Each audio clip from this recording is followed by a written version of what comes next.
We've all heard the saying, "Don't judge a book by its cover."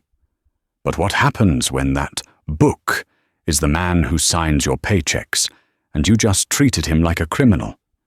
In today's story, a wealthy, entitled couple aboard a transatlantic flight decided to make a young black traveler's life a living hell, convinced he didn't belong in first class. They mocked his clothes, questioned his ticket, and even demanded his arrest. They thought they were asserting their dominance. They didn't realize they were harassing Julian Thorne, the billionaire owner of the very airline they were flying. What happens next is one of the most brutal, satisfying doses of instant karma you will ever hear.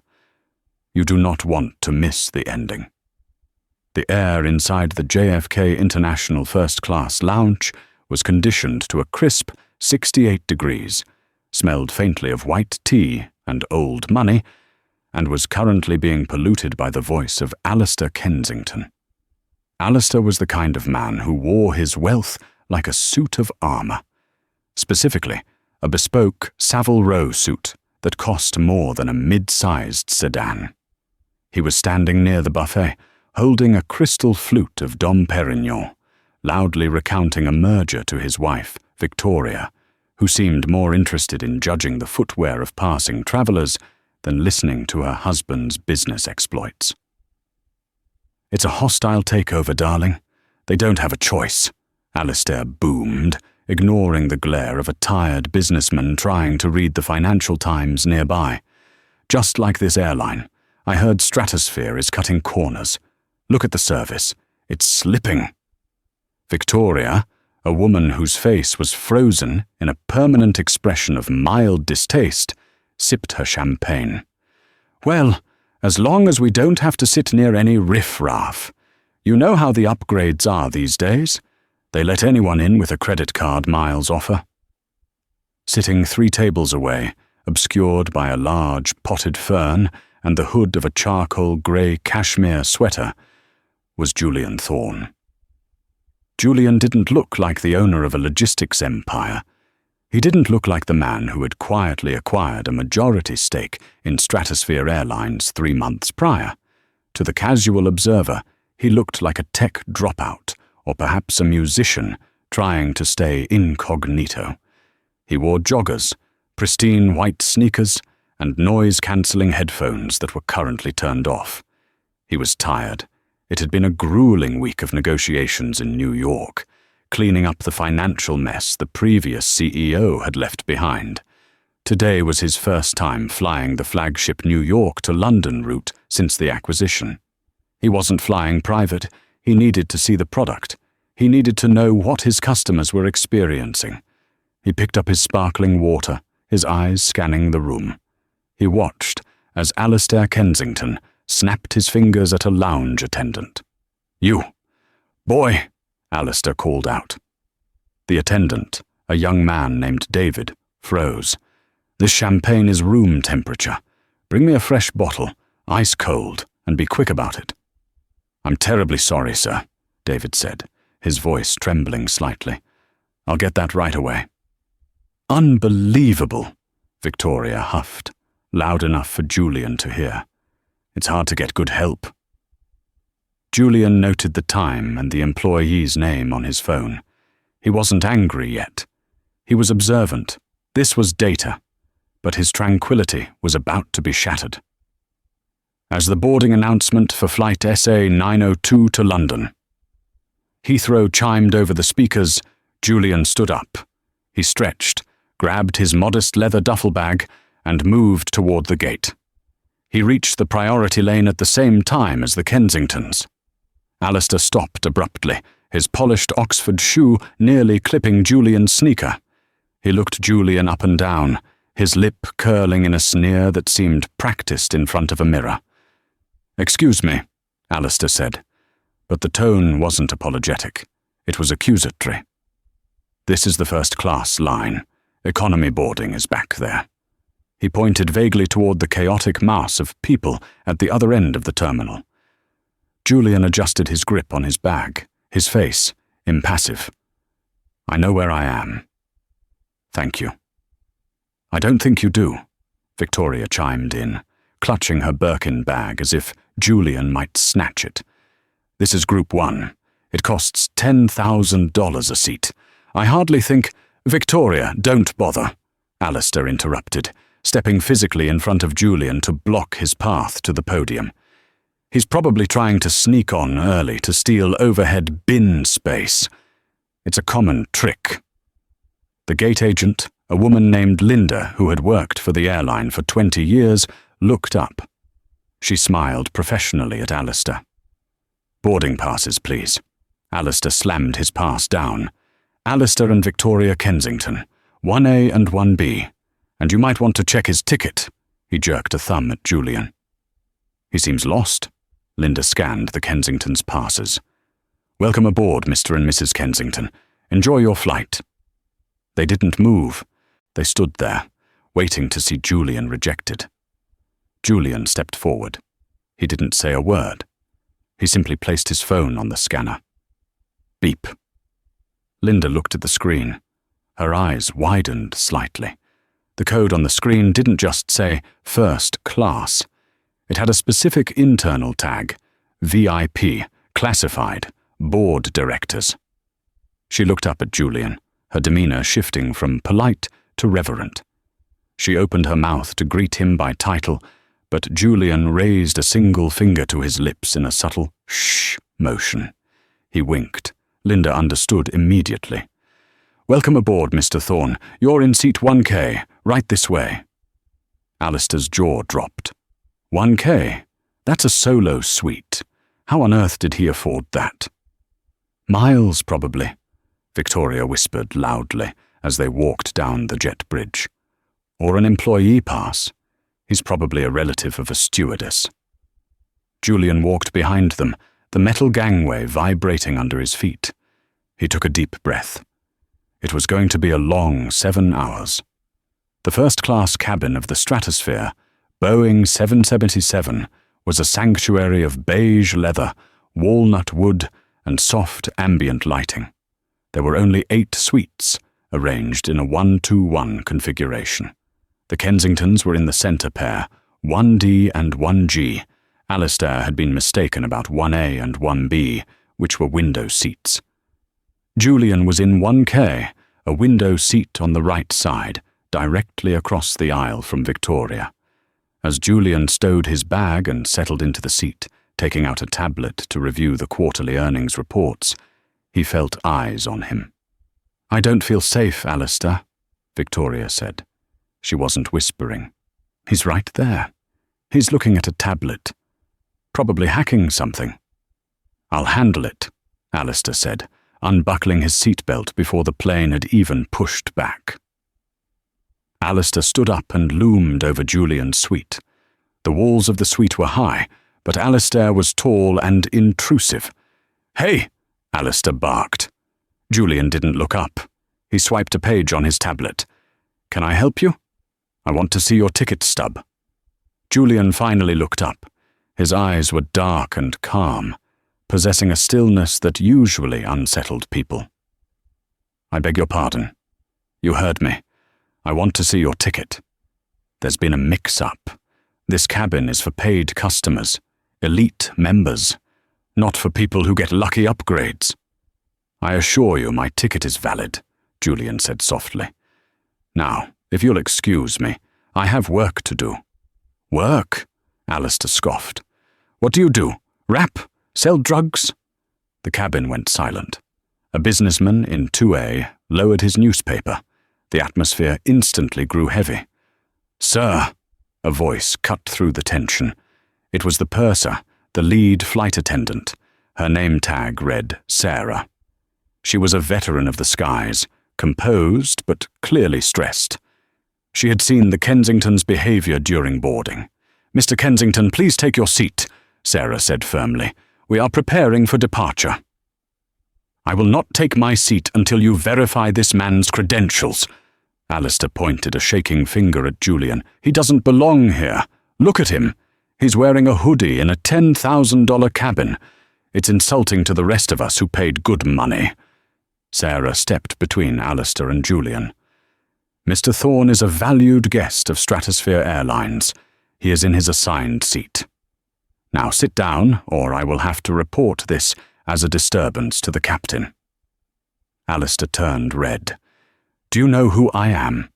I run Kensington Global. I know people on the board of this airline. I could have your job for this attitude."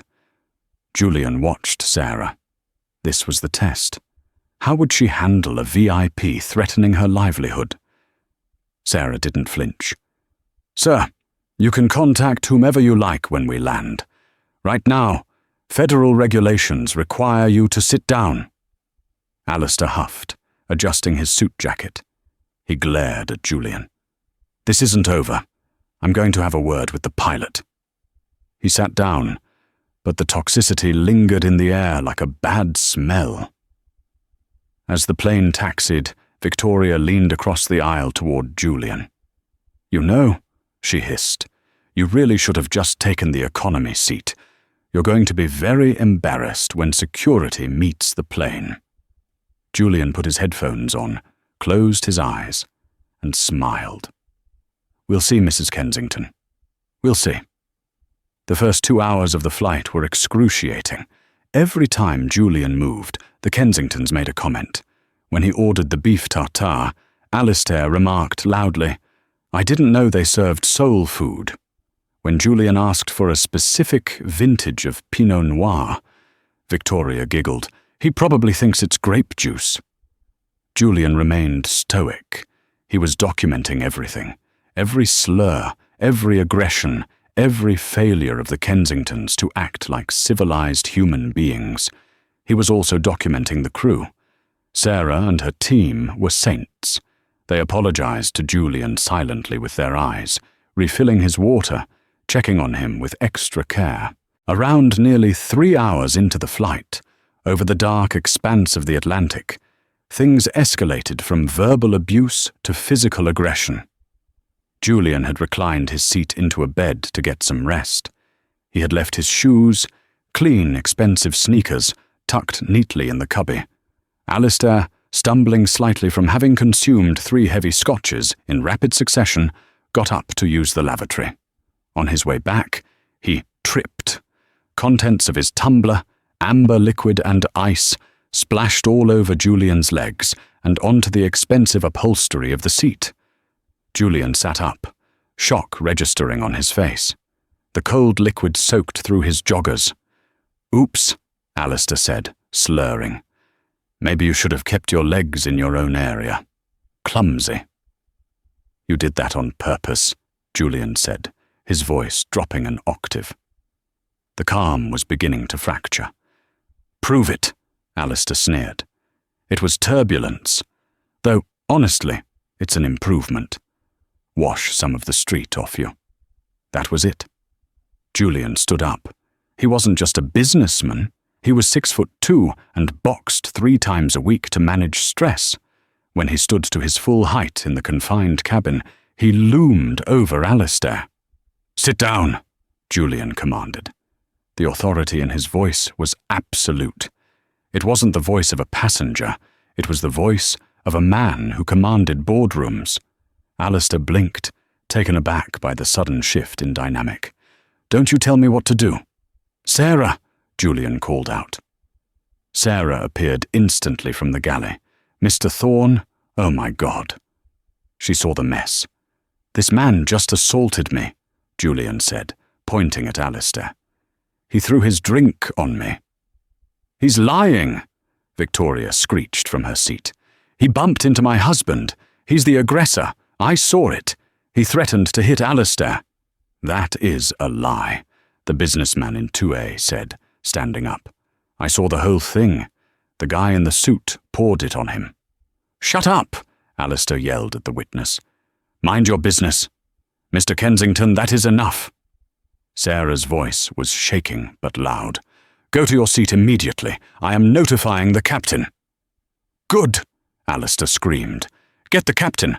I want this man arrested. I want him in zip ties. Do you hear me? He threatened my life." The commotion was waking up the rest of the cabin.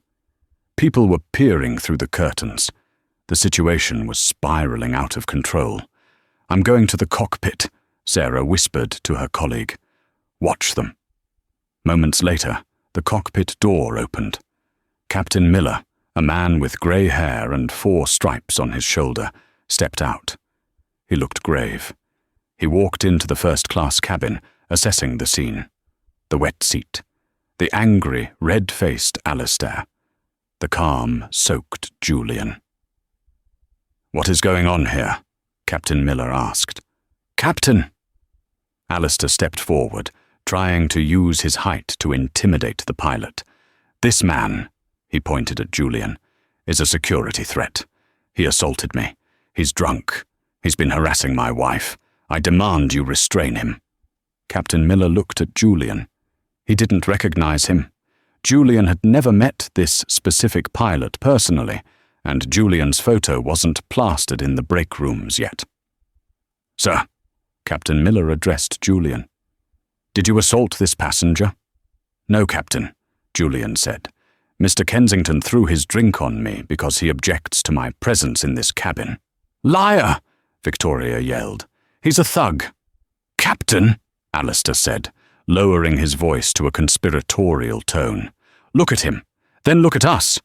Who do you think is telling the truth? We are Platinum members. He's nobody. If you don't arrest him, I will sue this airline into bankruptcy. I know the owner. I'm having dinner with him in London." Julian raised an eyebrow. A small, dangerous smile played on his lips. "You're having dinner with the owner?" Julian asked. "Yes," Alistair lied effortlessly. "We are close personal friends. So you're finished." Julian looked at the captain. "Captain Miller, is the satellite phone in the cockpit functional?" "It is," the captain said, confused. "Why?" "I think you should make a call to operations control in London," Julian said. "Ask for the verification code for the chairman of the board." "What are you talking about?" Alistair laughed, nervous, hysterical laughter. "He's crazy. He thinks he's the chairman now." Julian reached into his soaked pocket and pulled out a black metal card. It wasn't a credit card. It was an ID badge with a holographic chip and the Stratosphere logo embossed in gold. He handed it to the captain. "My name is Julian Thorne," he said, his voice ringing clear in the silent cabin. "I bought this airline 90 days ago. And Alistair, I don't recall having any dinner plans with you." The silence that followed Julian's revelation was heavy, pressurized, and absolute. It was the kind of silence that usually precedes an explosion. Captain Miller held the black metal card in his hand. He didn't need to call London to verify it. He had seen the memos. He had seen the internal newsletters welcoming the new ownership group, Thorne Logistics and Holdings. He hadn't recognized Julian in the hoodie and the dim cabin lighting. But looking at the ID, and then looking back at the man standing calmly in soaked joggers, the pieces clicked into terrified place. The captain's posture changed instantly. The authority he held as the commander of the aircraft was suddenly tempered by the realization that he was standing in front of his ultimate employer. "Mr. Thorne," the captain said, his voice dropping to a respectful, almost mortified hush. "Sir, I had no idea. I am incredibly sorry for this disturbance." "It's not your fault, Captain," Julian replied, his voice steady. "But we have a problem." Alistair Kensington, however, was not a man who accepted reality when it conflicted with his ego. His brain, marinating in 30-year-old Scotch and a lifetime of unchecked entitlement, simply rejected the information. "Oh, give me a break," Alistair barked, his laugh sounding brittle and manic. "You expect us to believe that? It's a prop. He probably printed it off the internet. Look at him. He's a thug in a tracksuit." Alistair lunged forward, his hand snatching at the ID card in the captain's grip. "Give me that. I'll prove it's a fake." "Sir, back away," Captain Miller shouted, stepping back and shielding Julian. "It's a fake!" Alistair screamed, spit flying from his lips. "He's a fraud! He's a liar! I know the owner. I told you, I know him. Alistair, stop, Victoria whimpered from her seat, her face draining of colour. She was smarter than her husband. She had noticed the specific holographic watermark on the card. She had noticed the way the flight attendants were now looking at Julian, with fear and recognition. The air in the room had shifted, and she knew, with a sickening drop in her stomach, that they had made a fatal error. But Alistair was past the point of return. He felt his dominance slipping, and his instinct was to attack. He shoved Sarah, the purser, aside with a heavy arm. "Get out of my way! I'm going to effect a citizen's arrest on this imposter." He swung a wild, clumsy fist toward Julian. It was a slow, telegraphed punch, born of intoxication and rage. Julian didn't even need to use his boxing training. He simply stepped to the side. Alistair's momentum carried him forward, and he crashed into the wall of the galley, knocking a tray of silver coffee pots to the floor with a deafening crash. "That is enough!" Captain Miller roared. "Restrain him! Now!" The businessman from seat 2A, a burly man who looked like he played rugby on weekends, didn't hesitate. He leaped out of his seat and tackled Alistair, pinning his arms behind his back. Alistair thrashed, screaming profanities that would have made a sailor blush. "Get off me! Do you know who I am? I'll buy your whole family and evict them. I'm Alistair Kensington." "I don't care if you're the King of England," the businessman grunted, tightening his grip. "You're done, pal." Sarah and another flight attendant rushed forward with the restraint kit, heavy-duty plastic zip ties designed specifically for unruly passengers. Within seconds, Alistair's wrists were secured behind his back. "You can't do this!" Alistair shrieked, his face pressed against the galley carpet. "This is kidnapping! Victoria, call the lawyers! Call the embassy!" Victoria didn't move. She sat in her suite, knees pressed together, her hands trembling over her mouth. She stared at Julian, her eyes wide with terror. She saw him looking at her, not with anger, but with a cold, clinical detachment. It was the look a scientist gives a specimen in a jar.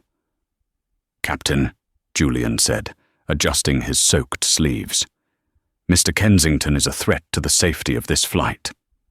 I want him moved to the rear of the aircraft, away from the other passengers. Ensure he is monitored at all times." "Yes, sir. Immediately," Captain Miller said.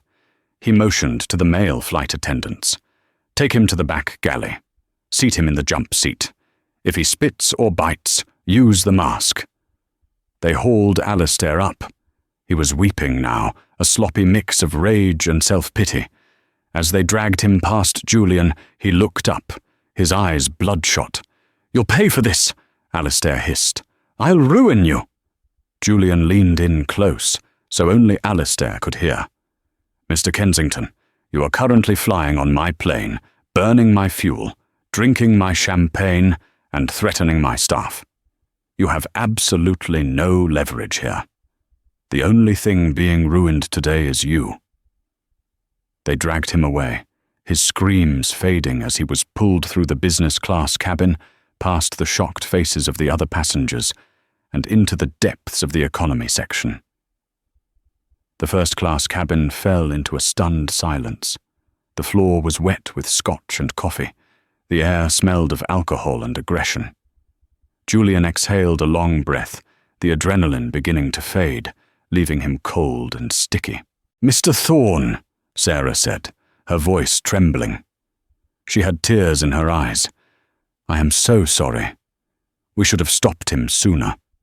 We tried, but—" Julian held up a hand, his expression softening. "Sarah, you were exemplary. You followed protocol. You protected the other passengers. You have nothing to apologize for. In fact, I'm making a note to commend you and the captain for handling a volatile situation with professionalism." Sarah let out a sob of relief. "Thank you, sir. Thank you. However," Julian looked down at his pants, "I do need a change of clothes. I don't suppose we have anything on board?" "We have the first-class sleeper suits, sir," she said quickly. "They are cotton pajamas, high quality, and I can bring you a fresh amenity kit." "That will be fine," Julian said. "And Sarah, please cut off the alcohol service for the entire flight. I don't want any more incidents." "Understood, sir." Julian turned to go to the lavatory to change. As he passed Victoria's suite, he stopped. She was staring at the floor, unable to meet his eyes. She looked small, shrunken in the oversized leather chair. The arrogance was gone, replaced by a primal fear of consequences. "Mrs. Kensington?" Julian said. She flinched. She looked up, her makeup smudged, her eyes watery. "Mr. Thorne, I told him to stop. You heard me, right?" "I told him." Julian studied her. "I heard you tell him to check my ticket because I looked like a criminal. I heard you say I probably stole the seat. I heard you laugh when he threw the drink." Victoria opened her mouth to speak, but no sound came out. "Enjoy the rest of the flight," Julian said coldly. "It will be the last time you ever fly stratosphere." He walked away, leaving her alone in the luxury she had prized so highly, which now felt like a prison cell. The Boeing 777 cruised smoothly at 37,000 feet, the chaos of the departure left far behind in the slipstream. Outside, the sky was a deep, bruised purple as the sun began to set over the Atlantic. But inside the first-class cabin, the mood was funereal. Julian had changed into the charcoal-grey airline pajamas. They were comfortable, if not exactly boardroom attire. He sat back in seat 1K, which the crew had frantically cleaned and covered with fresh blankets. He wasn't sleeping. He was working. He had connected his tablet to the high-speed satellite Wi-Fi. It was expensive for normal passengers, but for Julian, the access code was master level. He had a secure line to his executive team in London and New York. He opened a new email draft. Subject: Incident aboard Flight SA-902, Kensington Global. He needed information. He typed a message to his chief legal officer, a shark of a woman named Elena Vance, who was likely asleep in London, but would wake up for his special notification tone. Elena. Need an immediate background dossier on Alistair and Victoria Kensington. They run Kensington Global, currently on my flight. Assaulted me. Major security breach. Need to know our exposure and our connection to them. Wake up the team. I want answers before I land in 4 hours. He hit send. While he waited, he sipped a fresh, sparkling water and looked out the window. He felt a strange sense of calm. The anger had transmuted into focus. This wasn't just about a rude passenger anymore. This was about cleansing his airline of the kind of elitist rot that the Kensingtons represented. 20 minutes later, his tablet pinged. Elena was awake. "Julian, are you all right?" "Security protocol initiated. Police at Heathrow have been notified by the captain regarding Kensington Global. We have a vendor contract with them. They supply the logistics software for our cargo division in Manchester. Contract value, $12 million annually. It's up for renewal next month." Julian's eyes narrowed. Karma wasn't just a concept. In the business world, it was a lever you could pull. Alistair Kensington wasn't just a wealthy passenger. He was a vendor. He was essentially an employee of a company that Julian Thorne now owned. Alistair had assaulted his own boss. Julian typed back. Draft a termination notice for the Kensington Global contract. Cause: violation of vendor code of conduct, assault on company officer, reputational damage. I want it ready to serve the moment we touch down. Also, look into their liquidity. If they are leveraging that contract for loans, I want the banks notified that the revenue stream is dead. He hit send. The blow he was about to deliver would cost Alistair Kensington millions of dollars. It would likely bankrupt his company if they were leveraged too highly. Across the aisle, Victoria was pacing in her suite. She had tried to watch a movie, tried to read a magazine, but her nerves were frayed. She could hear the whispers of the flight attendants in the galley. She knew everyone was talking about them. She stood up, her legs shaky, and crossed the aisle. "Mr. Thorne?" she whispered. Julian didn't look up from his tablet. "I am working, Mrs. Kensington." "Please," she said, her voice cracking. She knelt down next to his seat, violating the social barrier of the suite. It was a pathetic gesture, a reversal of the power dynamic from the lounge. "Please, you have to understand. Alistair, he's been under so much stress. The merger, the market. He drinks too much. He's not himself." Julian finally turned his head. He took off his headphones. He seemed very much himself in the lounge, and at the gate, and for the first 3 hours of this flight. "He's sorry," Victoria pleaded, tears streaming down her face. "We're sorry. We can make it up to you. We can donate to your charity. Anything. Please, just don't have him arrested. It will ruin his reputation. The board will fire him." "He should have thought about that before he put his hands on a passenger," Julian said. "Mrs. Kensington, let me ask you a question. If I were not the owner of this airline, if I were just the hoodie-wearing thug you thought I was, would you be kneeling here right now?" Victoria froze. She couldn't answer. "No," Julian answered for her. "You would be cheering as the police dragged me off the plane. You would be telling your friends at the club how you survived a dangerous encounter with a minority in first class. You wanted me arrested. You demanded it." Victoria stammered. "You wanted the rules applied to me," Julian said, his voice hard as diamond. "So I am going to apply the rules to you. That is fairness. Now, please return to your seat before I have you restrained as well for harassment." Victoria stood up, sobbing quietly. She retreated to her pod, pulling the blanket over her head to hide from the world. Meanwhile, in the back of the plane, Alistair Kensington was living a different kind of nightmare. He was zip-tied to a jump seat in the rear galley, right next to the lavatories.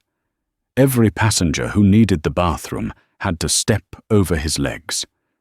He was sobering up, the alcohol metabolizing into a throbbing headache and a growing, icy pit of terror in his stomach. A young flight attendant, a man he had snapped at earlier for not taking his jacket fast enough, was sitting across from him, reading a magazine, ignoring him completely. "My hands hurt," Alistair croaked. "These are too tight."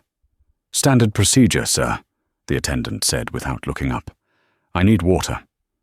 I can offer you a cup of tap water in 10 minutes when I do my rounds." Alistair looked around. He saw the faces of the economy passengers peering through the curtain or looking back from their seats. A teenager was filming him with a phone. "Stop that!" Alistair yelled. "Put that away! You can't film me!"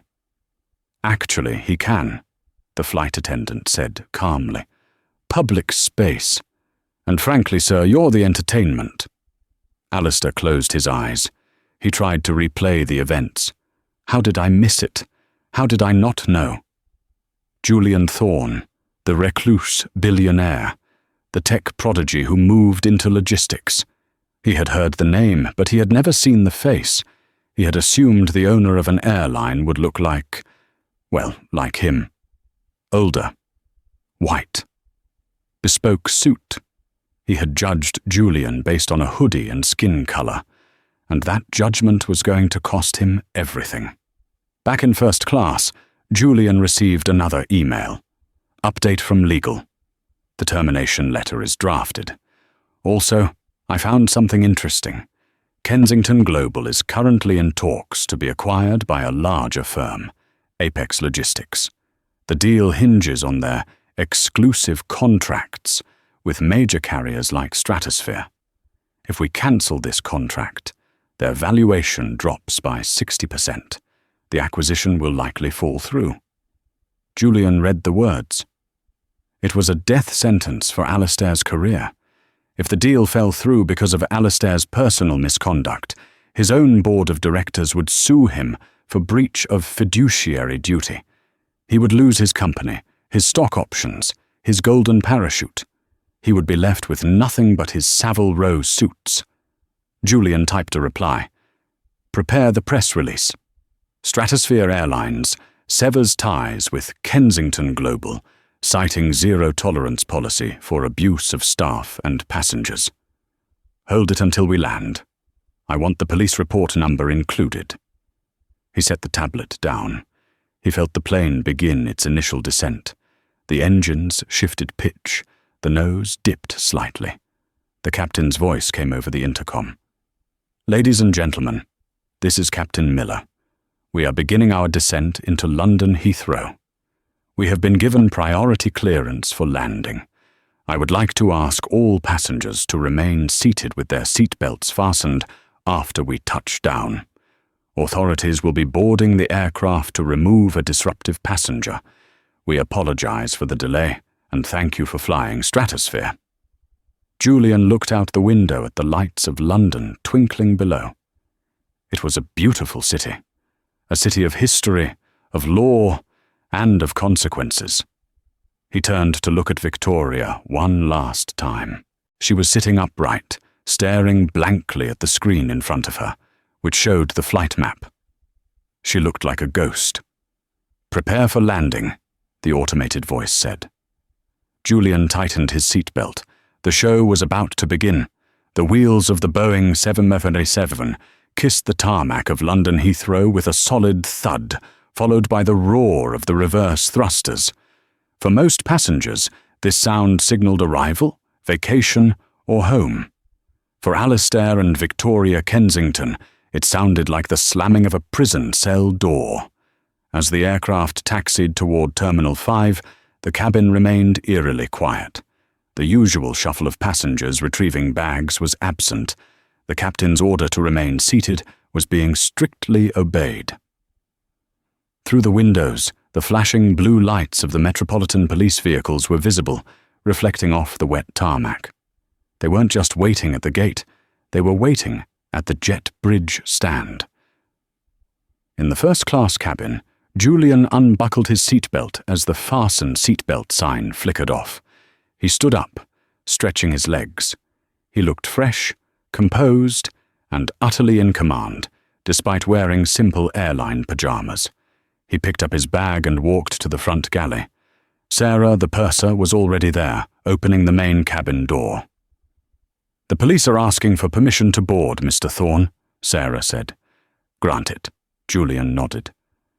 "And Sarah, make sure Mrs. Kensington is escorted off first. I want her to see exactly what is happening to her husband." 2 officers from the Met Police stepped onto the plane. They were serious, imposing figures in high-visibility vests. "We are looking for an Alistair Kensington," the lead officer announced. "He is being held in the rear galley, officer," Captain Miller said, stepping out of the cockpit. "Assault on a passenger, interference with flight crew, and making threats against the aircraft's safety." "Right then. Let's go get him." The officers marched down the aisle. Julian waited in the front. A moment later, the procession began. Alistair was shoved up the aisle.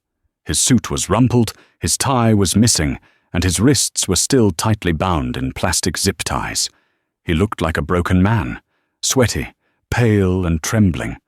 But upon seeing Julian standing by the exit, a spark of his old arrogance flared up, desperate and delusional. "You!" Alistair shouted, though his voice cracked. "You set me up! Officers, arrest him! That man is a fraud! He attacked me!" The police officer behind Alistair shoved him forward. "Save it for the magistrate, sir! Keep moving! Victoria!" Alistair yelled as he passed his wife's suite. "Victoria! Call the firm! Get the legal team!" Victoria was standing in the aisle now, clutching her Birkin bag to her chest. She looked at her husband, dishevelled, smelling of stale scotch and fear. And then she looked at Julian. Julian stood with his hands in his pockets, watching her. He didn't say a word. He didn't have to. The choice was clear. Align herself with the sinking ship or try to salvage her own survival. Victoria looked away from Alistair. She stepped back into her suite to let the police drag him past. "Victoria!" Alistair's voice broke. "Victoria!" She didn't answer. She let them take him. As Alistair was hauled off the jet bridge, Julian turned to Victoria. "Mrs. Kensington, you are free to deplane. However, I have flagged your passport with our airline's internal security. You are banned from Stratosphere Airlines for life. You will have to find another way home." "But we have a return flight booked for Thursday," she whispered. "Not anymore," Julian said. "I suggest you try a boat. I hear they're very relaxing." He turned his back on her and walked off the plane. As Julian walked up the jet bridge, he saw the ground staff waiting. They weren't just gate agents. There was a frantic-looking man in a suit holding a tablet, the station manager for Heathrow. "Mr. Thorne!" the manager gasped, rushing over. "We received the alert. We have a car waiting for you on the tarmac to bypass the terminal. We can take you straight to the VIP suite for immigration processing." "Thank you, David," Julian said, glancing at the man's name tag. "But first, I have one piece of business to attend to." Julian walked over to the large glass windows of the gate area. Down below, on the tarmac, a police van was waiting. He watched as Alistair Kensington was manhandled into the back of the van. Alistair was still shouting, kicking at the doors, fighting until the very end. Julian took out his phone. He snapped a single photo of the van driving away. He sent the photo to Eleanor, his chief legal officer, with a caption, "The package has been delivered. Execute the contract termination immediately." Karma had arrived, and it was wearing a uniform. The holding cell at the Heathrow police station was a stark, fluorescent-lit box that smelled of industrial disinfectant and stale regret. It was a universe away from the beige leather and walnut trim of the Stratosphere first-class cabin, yet it was exactly where Alistair Kensington's choices had led him. He had been processed, fingerprinted, and stripped of his shoelaces and belt. The humiliation was physical, a heavy weight on his chest that made breathing difficult. But Alistair still held on to a shred of his delusion. He was a CIO. He was a Kensington. This was a mistake that money and lawyers could fix. When the custody sergeant finally allowed him his one phone call, Alistair's hands were shaking so badly he misdialed twice. He didn't call his wife. He knew Victoria was likely already strategizing her own survival. He called Marcus, his chief financial officer and oldest friend. Marcus was the fixer. Marcus knew where the bodies were buried. "Marcus!" Alistair barked into the receiver, his voice hoarse but desperate to project authority. "Thank God. Listen to me carefully. I'm at Heathrow. The police have detained me. It's a complete farce. Some jumped-up flight crew and a lying passenger. I need the legal team down here immediately. I need bail and I need a PR blackout before the market opens." There was a long, suffocating silence on the other end of the line.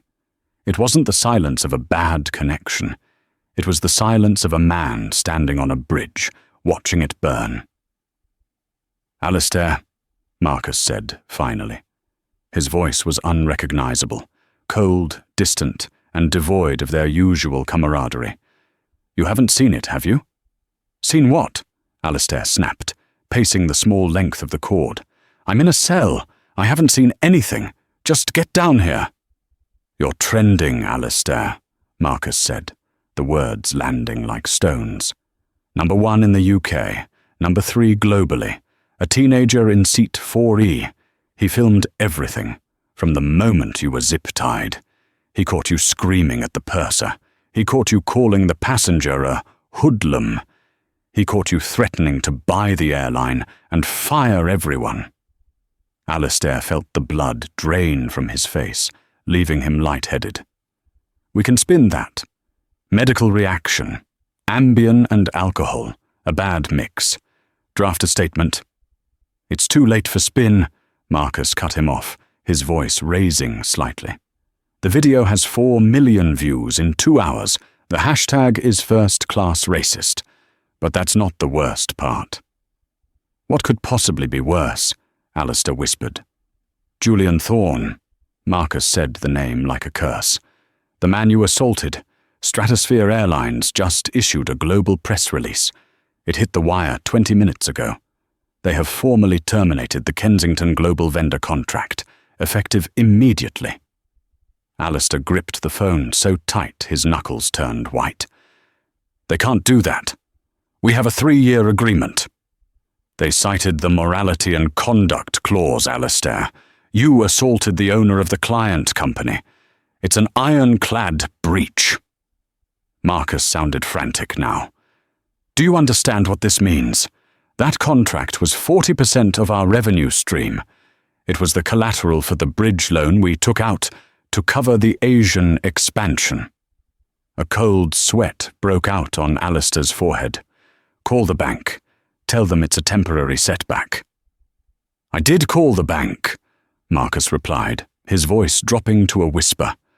Or rather, they called me. Once the Stratosphere news hit, the compliance officers at Apex Logistics saw it. Apex has pulled out of the acquisition deal, Alistair. They walked away. They sent a 1-line email saying they do not acquire toxic assets. The world seemed to tilt on its axis. The Apex deal was Alistair's exit strategy. It was the golden parachute that was supposed to net him $50 million. Fix it! Alistair screamed into the phone, the panic finally shattering his composure. Beg them. Call Julian Thorne. Tell him I'm sorry. Tell him I was drunk. Tell him I'll shine his shoes. Just get that contract back. I can't help you, Alistair, Marcus said, and the finality in his voice was terrifying. The board of directors is in an emergency session right now. I'm standing outside the conference room. They aren't discussing how to save you. They are discussing how to survive you. You work for me, Alistair shrieked. Not anymore, Marcus said. I'm submitting my resignation to the board tonight. I can't be associated with this. Goodbye, Alistair. Click. The line went dead. Alistair stared at the receiver. He tapped the cradle, desperate for a dial tone, for a second chance, for anything. But there was nothing. He dropped the phone, letting it swing violently against the graffiti-stained wall. He sank onto the hard wooden bench, burying his face in his hands. He closed his eyes and saw the image of Julian Thorne in the grey hoodie. He remembered the sneer he had given the man. He remembered the feeling of superiority, the thrill of putting someone in their place. He had traded his legacy, his fortune, and his freedom for 30 seconds of bigotry. The silence of the cell was deafening, broken only by the sound of his own ragged breathing as the reality of his total annihilation settled in. 3 days later, the atmosphere in the executive boardroom of Stratosphere Airlines was calm, precise, and efficient, the exact opposite of Alistair Kensington's chaotic life.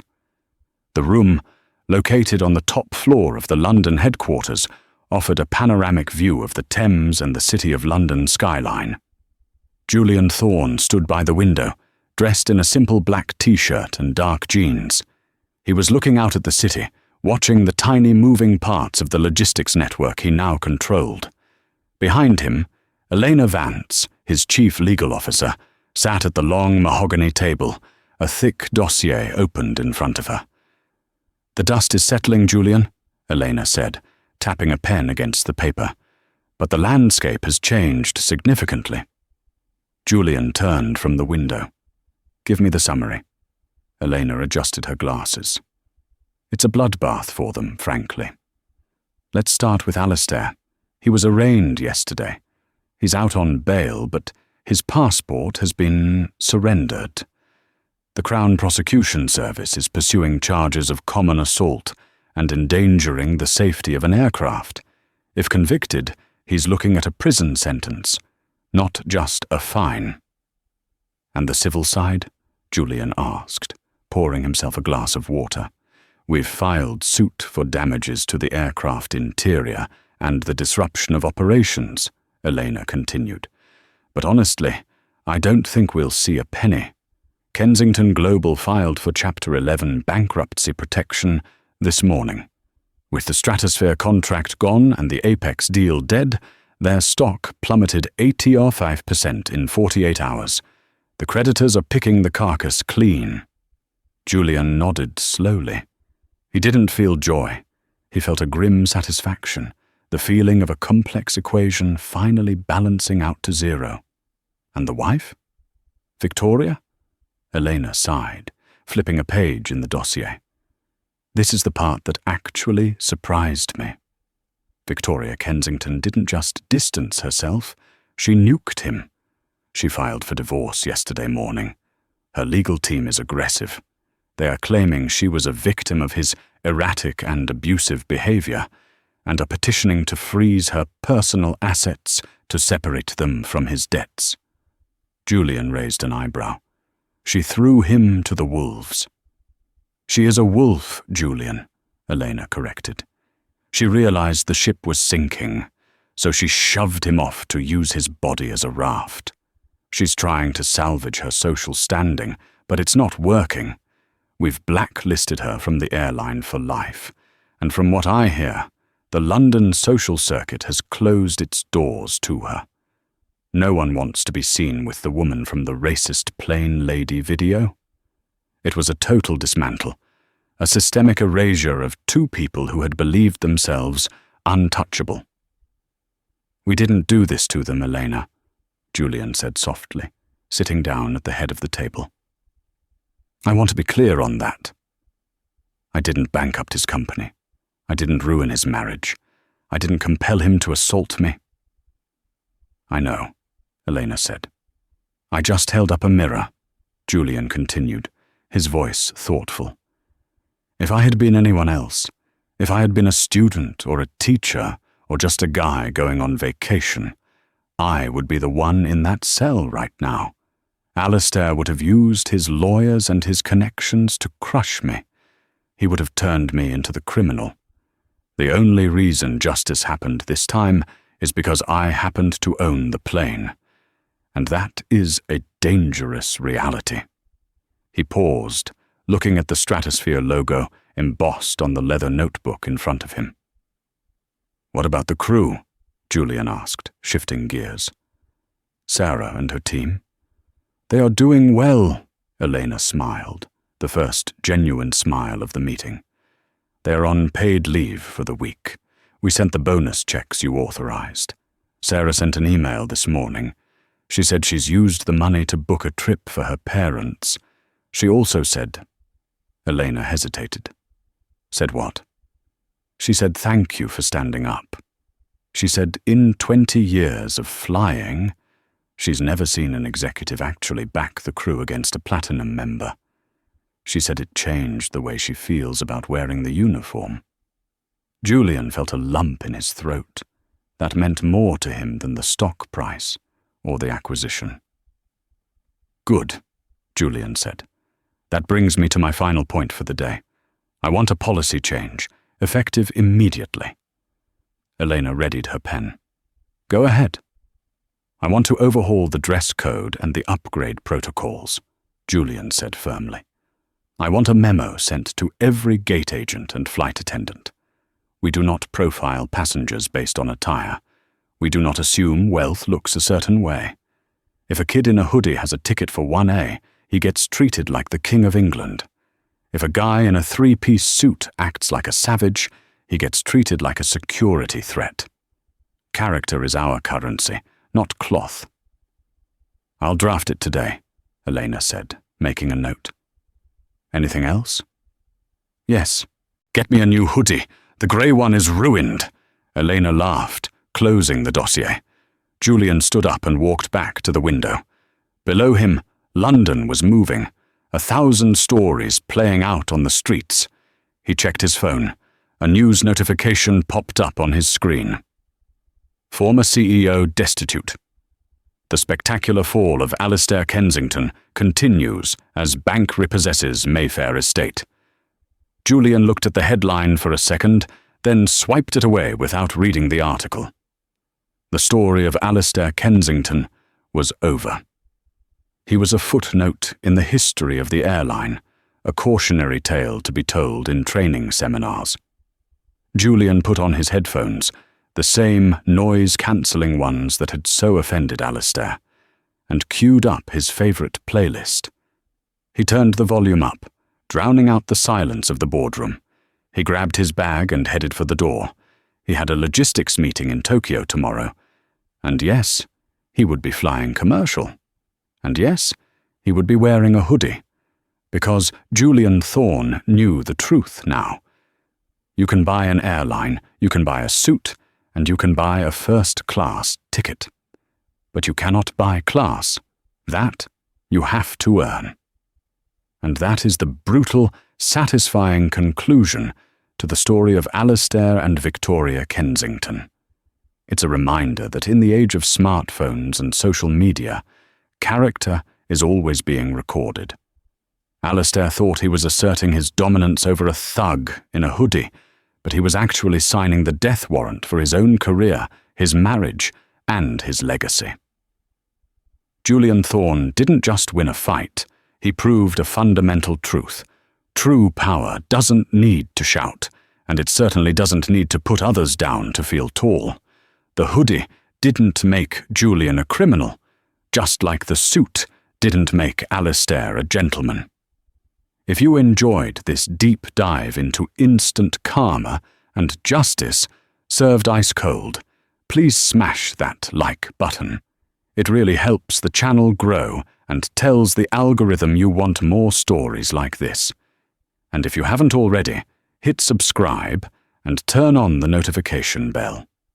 I have a story coming next week about a Karen in a restaurant who demands a free meal from the wrong owner, and you do not want to miss it.